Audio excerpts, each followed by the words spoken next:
35 वर्षात ठाकरे बंधूंनी मुंबईची वाट लावली असं चित्रा वाघ यांनी आरोप केलेला आहे।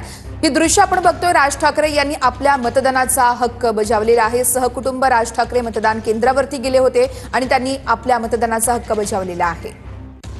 मुंबईमधली ही निवडणूक ठाकरे बंधूंसाठी अत्यंत प्रतिष्ठेची आणि त्याच्यामध्ये मनसेसाठी तर अस्तित्वाची लढाई म्हणून याकडे पाहिलं जात आहे।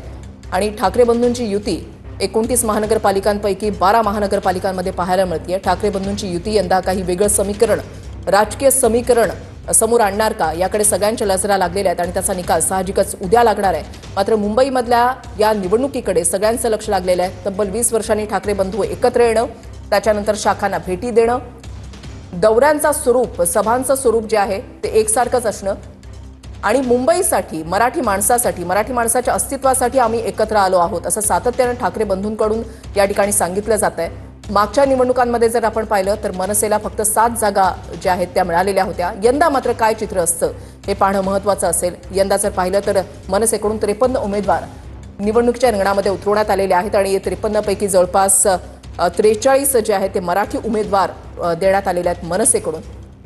आणि प्रत्येक ठिकाणी काटेकी टक्कर, ज्या ज्या ठिकाणी मनसेने आपले उमेदवार उभे केलेले आहेत त्या ठिकाणी काटेकी टक्कर पाहायला मिळते।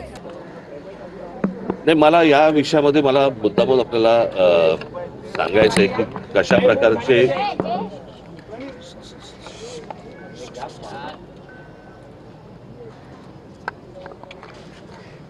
प्रकारची